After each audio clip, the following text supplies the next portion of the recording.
Jiwa yang terpilih. Pernahkah Anda merasa sudah berusaha keras, bekerja tanpa henti, menetapkan niat, membuat visualisasi, bahkan mengucapkan afirmasi setiap hari? Namun realitas yang Anda harapkan justru terasa semakin jauh? Kita hidup di tengah budaya yang menjadikan kesibukan sebagai ukuran nilai diri. Budaya yang mengagungkan hustle, seolah semakin sibuk dan terburu-buru, semakin dekatlah kita dengan impian. Namun, inilah ironi besar dalam hukum kehidupan. Semakin keras kita mengejar sesuatu dari posisi kekurangan, semakin cepat ia menjauh. Bukan karena Anda tidak layak mendapatkannya, tetapi karena energi di balik tindakan itu tidak selaras dengan apa yang sebenarnya Anda inginkan. Manifestasi sejati tidak datang dari keterpaksaan, ketergesaan, atau ketakutan. Di ranah kuantum, di mana segala kemungkinan hidup berdampingan, realitas tidak merespons usaha keras semata, tetapi resonansi. Artinya, kehidupan menanggapi siapa Anda saat ini, jauh lebih dalam daripada sekadar apa yang Anda inginkan. Ketika dunia batin Anda penuh kekhawatiran, rasa kekurangan, atau rasa tidak layak, maka itulah gelombang energi yang dipantulkan kembali oleh semesta. Sebaliknya, ketika Anda mulai menyelaraskan pikiran, emosi, dan keyakinan dengan versi hidup yang Anda inginkan, maka Anda tak lagi mengejar, Anda mulai menjadi.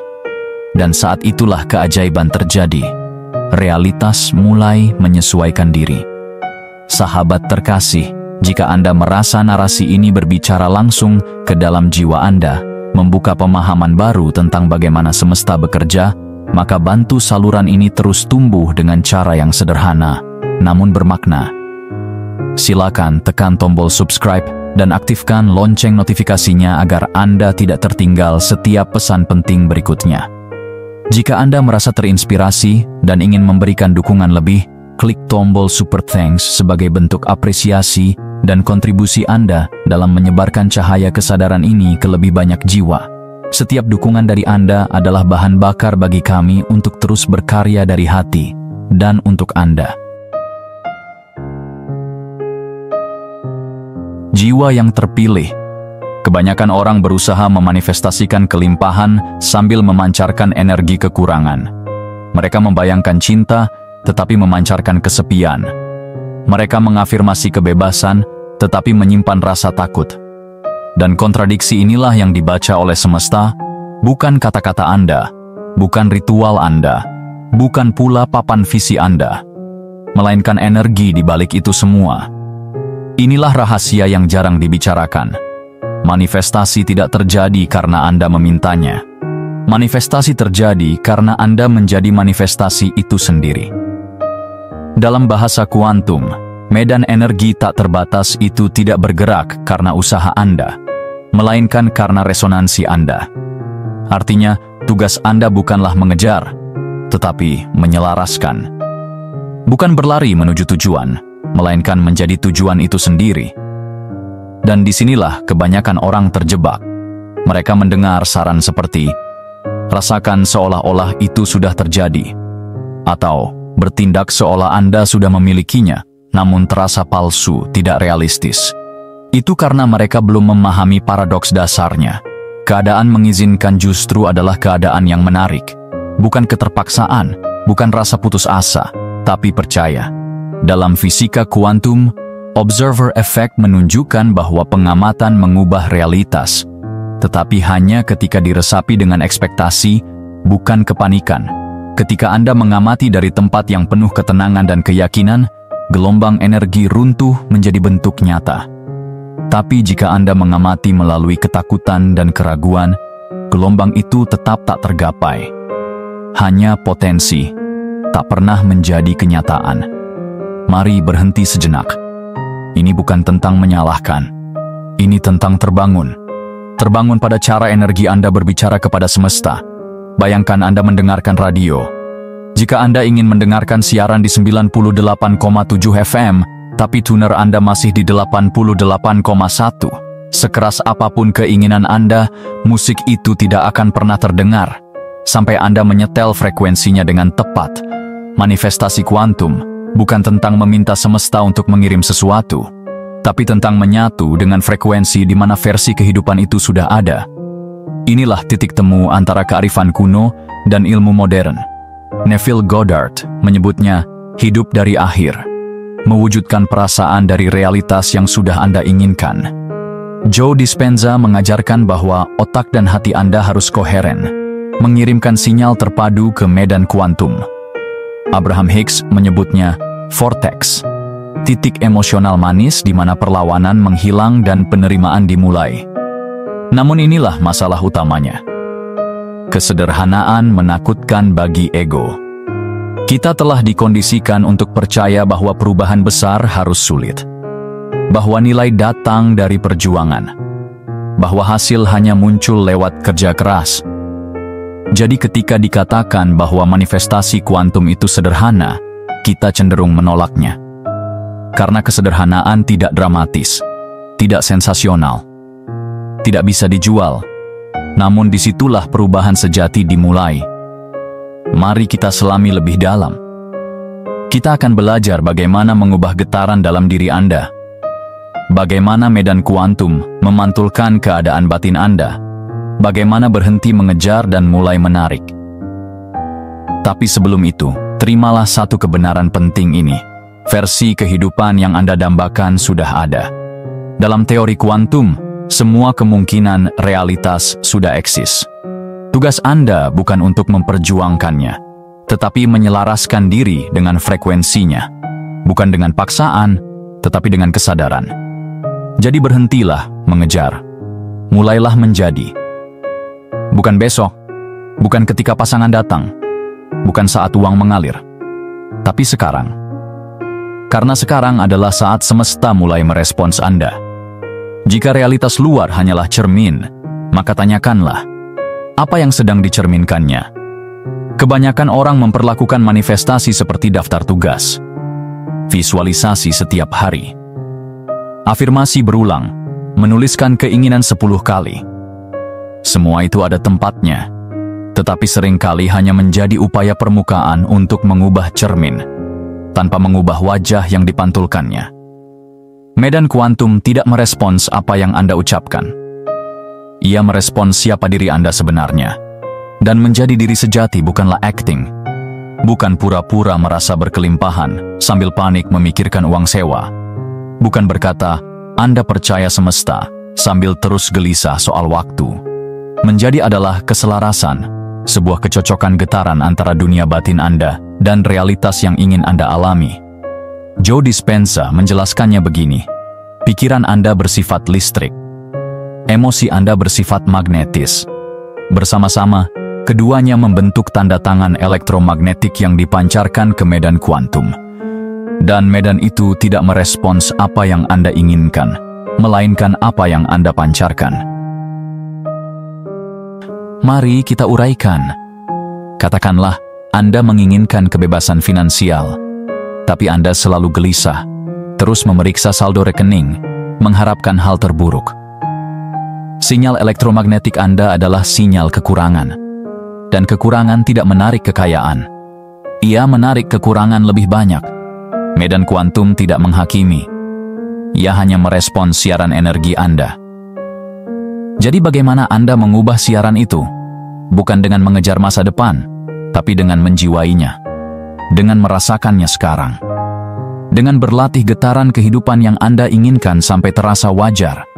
Bukan sebagai kepura-puraan, melainkan sebagai pengingatan. Karena di suatu tempat dalam medan kuantum tak terbatas itu, versi diri Anda yang hidup dalam kemakmuran sudah ada. Dan ketika Anda secara emosional dan mental selaras dengannya, realitas itu mulai muncul ke permukaan. Ini bukan lamunan kosong. Ini ilmu saraf. Neuroplastisitas menunjukkan bahwa otak membentuk ulang dirinya melalui latihan mental. Ketika Anda membayangkan masa depan yang penuh rasa syukur, bahagia dan damai, otak Anda mulai membangun sirkuit seolah-olah hal itu sudah terjadi. Lakukan ini cukup sering, tubuh Anda menjadi akrab dengan masa depan itu. Dan ketika tubuh percaya, ia mengirimkan sinyal ke medan kuantum.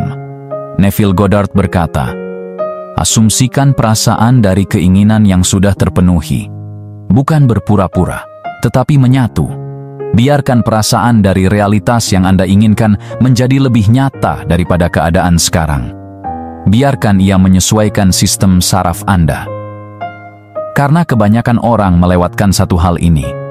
Manifestasi bukan tentang meminta semesta mengabulkan harapan, tapi tentang menemui versi diri Anda yang sudah hidup dalam kenyataan itu dan mengundangnya masuk ke momen ini. Bukan dengan usaha, tapi dengan resonansi.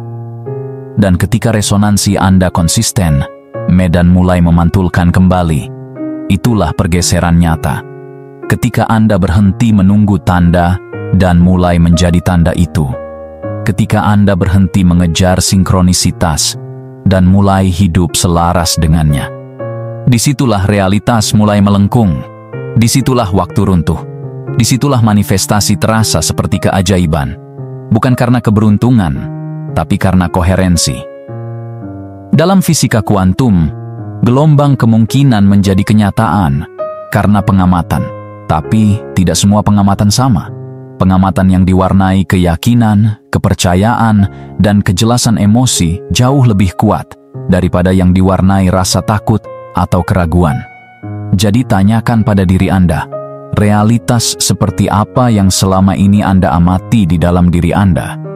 Ketika orang berkata bertindak seolah-olah, itu bukan tentang pura-pura, tapi tentang memasuki postur emosional dari seseorang yang sudah tahu, yang tidak menunggu bukti tapi sudah menghidupi kebenaran sebelum buktinya muncul. Ini adalah penguasaan frekuensi, dan ketika Anda menguasainya, Anda tidak lagi menarik realitas. Anda menjadi gravitasi yang membuatnya datang.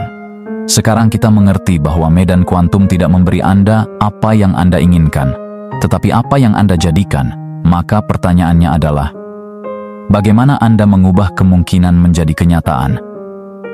Fisika kuantum mengatakan semua kemungkinan eksis dalam superposisi. Hidup impian Anda bukanlah harapan di masa depan, melainkan potensi yang ada di saat ini. Tapi itu tidak menjadi kenyataan hanya karena Anda memikirkannya. Ia menjadi nyata ketika pengamatan Anda yang fokus dan emosional menyebabkan gelombang runtuh menjadi bentuk. Ini bukan doa pasif. Ini adalah frekuensi yang diwujudkan. Ketika Anda merasakan masa depan seolah-olah sudah nyata, Anda mencetak versi itu ke dalam medan terpadu. Bukan dengan mengejarnya, tapi dengan menstabilkannya. Joe Dispenza menyebut ini koherensi, sinkronisasi antara otak dan hati. Namun kebanyakan orang hidup dalam kekacauan mental dan ketidaksesuaian emosional. Pikiran berkata ya, emosi berkata tidak, dan dalam kebisingan itu, medan tidak punya sinyal yang jelas untuk dipantulkan. Tapi ketika Anda masuk dalam koherensi, ketika otak dan hati Anda selaras, Anda memancarkan sinyal yang kuat dan jernih. Sinyal kepercayaan, sinyal rasa syukur, sinyal kepastian. Dan itulah tanda elektromagnetik dari seseorang yang telah menjadi versi terbaik dari dirinya sendiri. Secara biologis, emosi Anda melepaskan senyawa kimia, rasa syukur menghasilkan dopamin dan oksitosin, kepercayaan melepaskan serotonin. Ini bukan sekadar hormon bahagia, mereka mengubah seluruh fisiologi Anda, dan keadaan diri Anda menjadi titik tarik energi Anda. Jika Anda bisa menciptakan emosi-emosi ini tanpa bukti luar, maka Anda telah merebut kembali kekuatan sejati Anda. Anda berhenti bereaksi terhadap hidup. Anda mulai mengarahkan hidup. Seperti yang dikatakan Neville Goddard, asumsi Anda akan menjadi kenyataan. Keadaan emosi Anda yang konsisten menciptakan daya tarik gravitasi. Dunia luar akan mencerminkan dunia batin Anda. Ini bukan hanya filosofi spiritual, ini adalah fisika kuantum. Anda bukan penonton pasif atas masa depan Anda. Anda adalah arsitek yang membentuknya dari detik ke detik, melalui setiap pikiran, setiap perasaan, dan setiap niat Anda. Jadi, bagaimana Anda mempertahankan frekuensi ini? Kebanyakan orang hanya menyentuhnya sebentar, saat meditasi, menulis jurnal, atau berdoa, lalu kembali ke pola lama. Itu seperti menanam benih, tapi setiap hari menggali tanah untuk melihat apakah sudah tumbuh. Manifestasi kuantum membutuhkan konsistensi energi, bukan kesempurnaan, tapi kehadiran. Kemauan untuk terus kembali menjadi versi diri Anda yang sudah memiliki apa yang Anda inginkan, bukan hanya dalam pikiran, tapi dalam perasaan, dalam tindakan, bahkan dalam hal-hal kecil. Berjalanlah seolah-olah, berbicaralah seolah-olah, bernapaslah seolah-olah, sampai itu bukan lagi sandiwara, melainkan siapa diri Anda sebenarnya.